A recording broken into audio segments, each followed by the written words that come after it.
Tell me something that you just can't get off your mind lately. I'll go first. So apparently, my best friend's boyfriend's best friend has a thing for me, as I do him. And I just can't stop thinking about me and him doing the nasty. Because in my head, he's like, So that's what I have on my mind.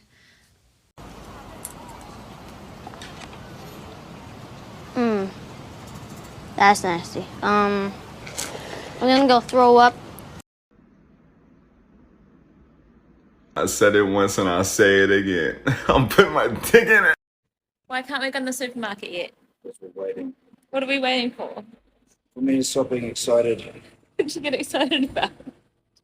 Turn me on.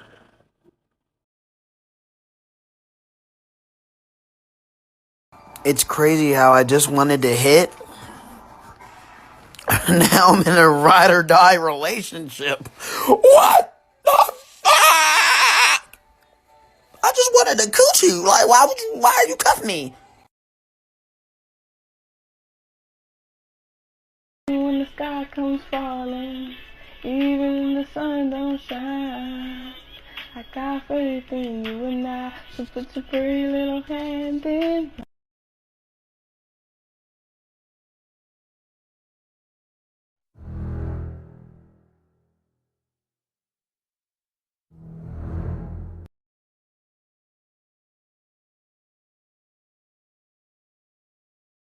BRB, about to escape and enter my magical fantasy world. Viene, viene, viene, viene, viene para toda la bandera, cumbiambera, sonidera, caguamera, que la baila, que la goza.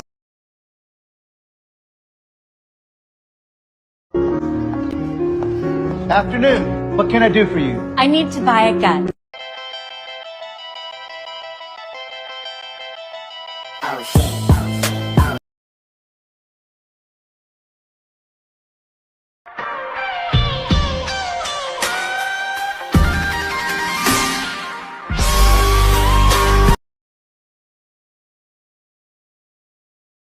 My fetishes are a little bit weirder as well. I'm really into blood play, and there's a girl that I dated in the past. Yeah. She basically was into that sort of stuff. Yeah. She was like, I want to cut you before we have sex. What, she wanted you to drink it? She wanted to basically cut me and like drink my blood. I coached a guy once who wanted to pee on girls. Not my kind of thing, but more power to you. My advice to him was to start by doing it in the shower. Doing it in a place where it's easy to clean up and it's actually kind of barely noticeable that the act is going on in the first place. This way, she doesn't feel so overwhelmed by it that she rejects it out of pure nervous. There's infinite possibilities for having a fun and exciting sex life with your partner.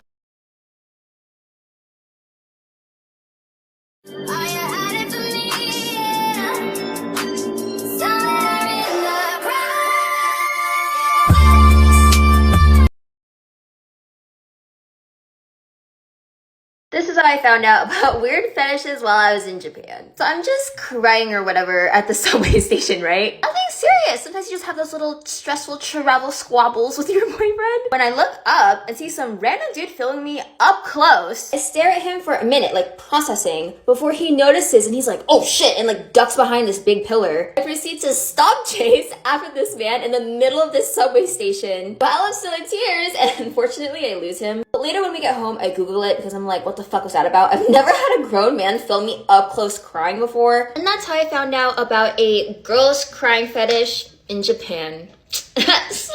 Also, this literally happened 3 minutes after I met one of you guys, so you should have stuck around for the free TV. Should I be embarrassed about having a foot fetish? I feel like there's a stigma attached to this. No. What about the wacky feet? Your feet. Oh, and of all feet to have a fetish over. Guys, Guys, Sinead my has feet the are beautiful. No, she's... What are you talking about? The toes are going different directions. My toes hate each other. Okay, look in the camera. Wait. No, don't look at that side where my bunions are. No, don't tell them my bunions because Oversharing once again. I know, stop. So yeah, this week we found out that Sinead has a fan club for her feet. Wiki feet, and I went on. Wiki feet. I don't know if this is true or not, but it says that there's 55 million views on my feet profile. No, you should start at Only Feet on OnlyFans. But this is why Get it's paid like, for I it. may as well get paid for it. I may as well if it's get fucking paid. going up there and somebody's made a profile of Sinead Higgerty's feet. And them rotten. No, there's some... I do love them, but they're rotten.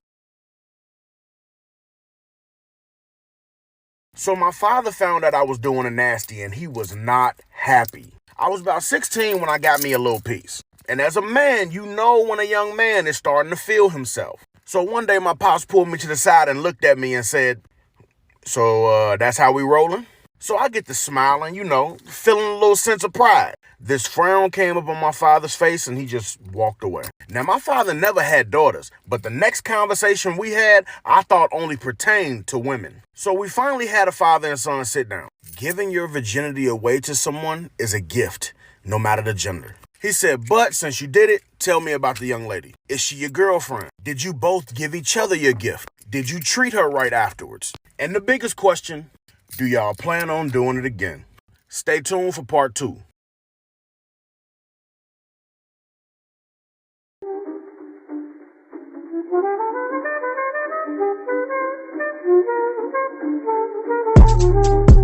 Part 2 of my father finding out I was doing a nasty and he was not happy. If you haven't seen part 1 yet, go check it out in the Grown Man playlist down below. So during our father and son sit down, he told me go get dressed. He never told me where we were going, but he continued to explain of how serious it was that I lost my virginity at 16.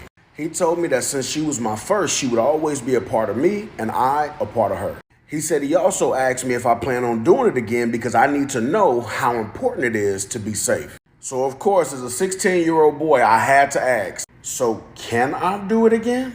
He said, unfortunately, son, that's not a question that I can answer. Only you and her can answer that question. He said, my job is to inform and protect. He said, you all are young adults, and regardless of what I tell you, you're going to do whatever you want to do anyway. He said, I know you're going to do it again, especially judging by how you was strutting around my house. I was smelling myself pretty hard. Then he said, why are we on the subject of talking about my house? Did it happen in my house? I refuse to answer any questions on the strength that it may incriminate me to this day. He said, well, if it did happen in my house, I really hope you clean your room because the last time I checked, your room was no place for a young lady. We pull up to our destination and lo and behold, we are at our family's clinic. He said, the nurse and the doctor is expecting you. Go ahead in there. I said, Daddy, why we at the clinic? I'm not itching.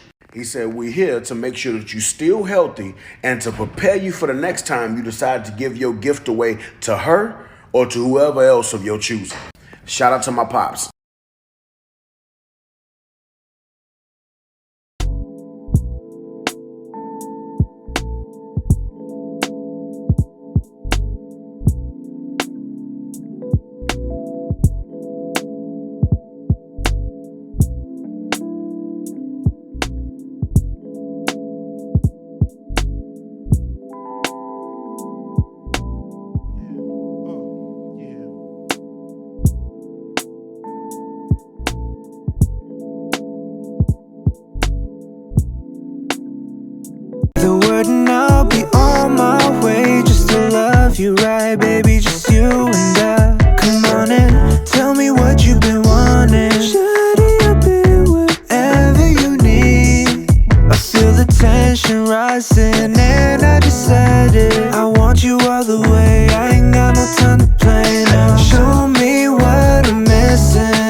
99% of women are turned on when you do this. Now, it's very simple. It's easy to make someone turned off, but it's hard to make them turned on unless you really know what you're doing. A lot of guys get confused, and women will often not be transparent about this because it's awkward, right? And it's just not a topic that people want to necessarily talk about. She kind of almost wants you to know in many instances. So here's the biggest tip. Now, if you want coaching on this specifically, let me know in my Instagram DMs. Follow me on Instagram. The biggest tip is be gradual and slower.